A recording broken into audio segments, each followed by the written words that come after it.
यार मुझे नौकरी के झांसा दे के लेके आएगा ताकि नौकरी करवाएंगे। ऑर्केस्ट्रा में 6 महीने बाद मुझे ऑर्केस्ट्रा में डालने की 4 को लड़का से रेप करवाने के प्रोग्राम के नाम पे ये धमकी आ जिस रही देश है। में बेटी को पूजा जाता है उसके अगले ही दिन किसी बेटी को फिर प्रताड़ित किया जाता है। अभी आने वाला है दशहरा, बेटियों को पूजा जाएगा और फिर अगले ही दिन उसको गंदी नज़र से देखा जाएगा। हम बात कर रहे हैं कि ऐसी लड़की को जिसको जाल में फंसाकर और काम का झांसा देकर दिल्ली से बिहार लाया जाता है, उसके बाद में उसके साथ गलत हरकत किया जाता है। चलिए हम आइए बात करते हैं। मेरे साथ रिया है और उन्हीं से हम पूरी कहानी का जानकारी लेंगे। ये पहले ये बताइए, आप कहाँ से रहने वाले हैं? दिल्ली से। दिल्ली से बिहार। यार मुझे नौकरी के झांसा दे के लेके आएगा ताकि नौकरी करवाएंगे। कौन लाया था झांसा देकर? दीपक चंद्रवंशी और मुकेश दोनों दोस्त थे, वही दीपक चंद्रवंशी ही बुलाया था। कब का ये घटना है? 2014 का। आप दिल्ली से बिहार आते हैं, उसके बाद में क्या घटना घटता है आपके? मेरे साथ गलत होता है तो मार पीट के गलत करता है, रूम में पैक करके, और 2 साल तक तो ऐसे कर देता है, ना ही पेरेंट्स से बात करने देगा। बात करवाएगा तो सामने बैठ के बात करवाता है। फ़ोन जरा सा पेरेंट्स को कुछ बोल दो तो बस मारना स्टार्ट करता देता था। 2 साल तक तो मुझे घर भी नहीं जाने दिया। 2 साल बाद ही मुझे घर जाने दिया। पेरेंट्स के पास भी गई, वहाँ पे जाने के बाद वहाँ पे भी मैं धमकी दे के मुझे दोबारा बुला लिया। दोबारा बुला के फिर भी यहाँ पे वही चीज़ वही करने लग गया। यानी आप 2014 में आते हैं दिल्ली से बिहार। अच्छा, अभी आपका एज कितना है? अभी मेरा एज 21 साल है। 21 साल है कि महज उस समय 14 साल रहे होंगे, यानी कहीं ना कहीं उस समय नाबालिग थे। और उसके साथ एक दीपक नाम का एक लड़का काम के झांसा देकर बुलाता है यहाँ पर कि हम तुमको काम देंगे, और यहाँ पर आकर शारीरिक शोषण किया जाता है। और उस समय महज उम्र होता है 14 साल। उसके बाद क्या घटना घटता है? उसके बाद यही घटता है, वो मुझे मारता पीटता था। बेटी भी हो गई, बेटी पैदा करके छोड़ दिया। ऊपर से कह रहा कि नचनिया वचनिया से कौन शादी करेगा। 7 साल तक उसका यही ड्रामा चला। आज बेटी हो गई तो बेटी छोड़ अपनाने को इनकार कर रहा है। 2014 में आया, उसके बाद आप साथ में रहे? हाँ, साथ ही में रहो। शुरू से ही मेरे साथ में रहता, कहीं जाता भी नहीं था, आता भी नहीं था। अगर मैं किसी से बात कर लूँ तो जाकर उसको भी मारता था। ऐसा मेरे साथ किया है उस इंसान ने। इसको लेकर आप थाना में गए? थाना में 2-3 बार गई, पर 2-3 बार पहले कोई कंप्लेन नहीं, कोई एफआईआर नहीं हुई। अच्छा, आपका बीच में 2014 में हुआ, उसके बाद में कितने ऑर्केस्ट्रा में कब गए आप?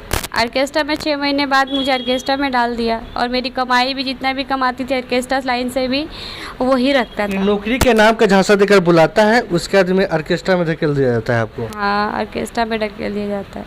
उसके बाद में फिर क्या हुआ? उसके बाद फिर बच्चा 7 साल तक ऐसे ही चला।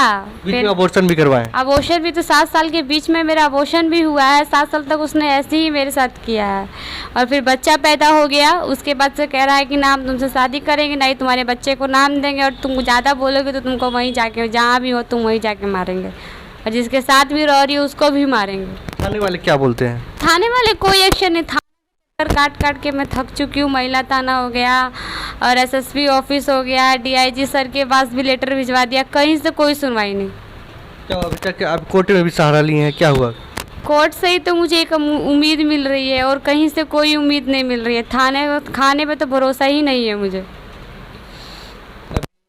वारंट भी जारी हो चुका है? वारंट जारी हुए 3 महीने से ऊपर होने वाला है, अब तो ऊपर ही होने वाला है। जब मेरी बेटी 2 महीने की जब थी ना, तब मैं महिला थाना गई थी। 1 महीने तक तो मुझे घुमाया, उस आदमी को बुला के समझाया गया तो आदमी नहीं माना। फिर उसके बाद एफआईआर हो गई। एफआईआर होने के बाद भी उसको बुला के समझा ही रही हैं, ये नहीं उसको अरेस्टिंग करूँ, तब भी उसको अरेस्टिंग नहीं किया गया। उसके बाद फिर जब गांधी मैदान में हम रेंट पे रहती थी, छोड़ दिया था तब मुझे बच्चा पैदा करके, वो वहाँ पर रेंट पे रहती थी, वहाँ भी एफआईआर की, मेरे साथ बदतमीजी हुई।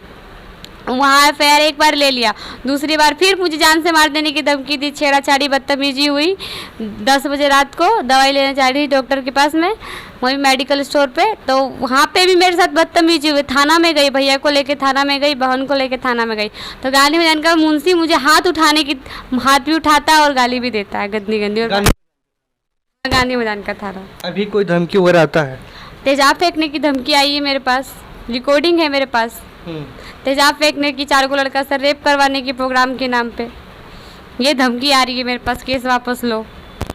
वारंट जारी हो गया है। वारंट जारी हुए लगभग 3 महीने से ऊपर होने वाले हैं, लेकिन आरोपी अभी तक फरार है, पुलिस से गिरफ्त में नहीं है। क्या चाहते हैं इसके बाद? सर वो फरार भी नहीं ना है, वो पटना में ही है। पटना में फरार नहीं हुआ नहीं है। है, वो अपने घर के अगल ही बगल है, तो वो कहीं नहीं गया। अभी मैं निकल जाऊंगी ना तो अभी मुझे घेर के मारेगा रोड पे, और रूम में पैक करके फिर मारेगा। यानी कहीं न कहीं लग रहा है कि बिहार में पुलिस पर से विश्वास उठ चुका है। पुलिस यहाँ घटिया, बहुत ज्यादा घटिया है। क्या मांग करते हैं? मेरी बेटी को बस बच्चे का नाम मिल जाए, मुझे इंसाफ मिले और मुझे कुछ नहीं चाहिए। जो मेरी ज़िंदगी बर्बाद किया है वो बस कानून के हाथ लग जाए और उसको कानून सजा दे कोर्ट से। और पुलिस वाले से तो मुझे कोई उम्मीद नहीं है कि पुलिस का भी कुछ करेगी, कभी जीवन में नहीं करेगी। उनकी बहन बेटी के साथ ऐसा होगा ना, तब उनकी आँख खुलेगी, तब उनको समझ में आएगा। जो आप फाइल देख रहे हैं ना, ये पूरा जो है थाने का चक्कर लगा चुके हैं और एक एक रिकॉर्ड है कि कहाँ कहाँ पर लेटर भेजे, महिला आयोग हो या थाना हो या एसपी हो या डीआईजी के पास हो, सभी के चक्कर लगाने के बावजूद भी अभी तक इंसाफ नहीं मिला। समाज में जब निकलिएगा तभी आपको पता चलेगा कि समाज में भी ऐसे घटिया इंसान रहता है और ऐसे घटिया व्यक्ति को क्या सज़ा देना चाहिए, ये आप डिसाइड कर।